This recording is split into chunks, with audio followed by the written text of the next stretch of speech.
సముద్రం దాటడానికి వాళ్ళు కష్టంగా ఉంది.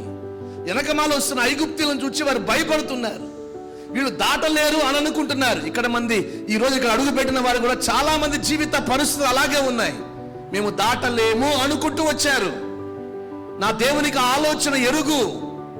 అందుకనే ప్రభు చెప్తున్నారు, అలజడి చెందొద్దు, ఆందోళన చెందొద్దు, దేవుని కార్యాల వైపు చూడండి. హల్లెలూయా. అందుకనే కీర్తనకారుడు అంటాడు, ప్రభు సముద్రాన్ని పాయన చేసి అద్దరికి వారిని నడిపించాడు. బా, ఎంత గొప్ప మాట. నడిపించాడు ఆయన.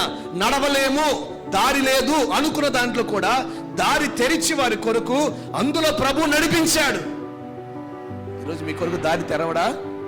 చెల్లెళ్ళు జాబుల నిమిత్తం ప్రార్థన చేయించుకుంటున్నారు. దేవుడు మార్గం తెరవడా? మీరు ఊహించినవి, మీరు అడుగుతున్నవి ఏవైతే ఉన్నాయో అవి మీ పట్ల ప్రభు జరిగించునుగాక. గట్టిగా చెప్పండి. మీరు ఎదురు చూసే ఆ ఉద్యోగాలను ప్రభు మీకు దయచేయునుగాక. లేఖనం స్పష్టంగా సెలవిస్తా ఉందండి, నేను నడిపిస్తా మిమ్మల్ని. ఎందుకు భయపడుతున్నారు?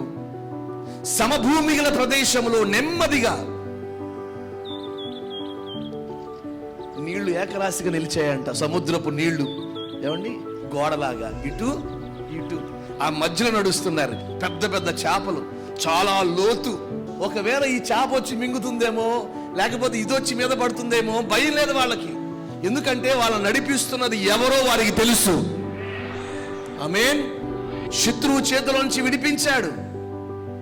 మరి ఈరోజు కూడా తిరిగి వెళుతున్నారు. మీరు మాట ఇచ్చి పంపుతున్నాడు, ఇక మీదట మనం వేసే ప్రతి అడుగు సమభూమి గలదై ఉండును గాక.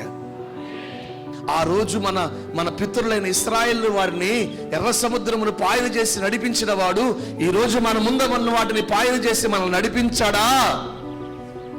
మీరు జవాబు చెప్పాలి. గట్టిగా చెప్పండి, గట్టిగా చెప్పండి, గట్టిగా చెప్పండి, గట్టిగా చెప్పండి. తిరిగి వెళ్ళేటప్పుడు ఒకే మాట, నేను దాటలేని వీటన్నిటిలోంచి ప్రభువే నన్ను దాటిస్తాడు, నన్ను ఆయనే నడిపిస్తాడు.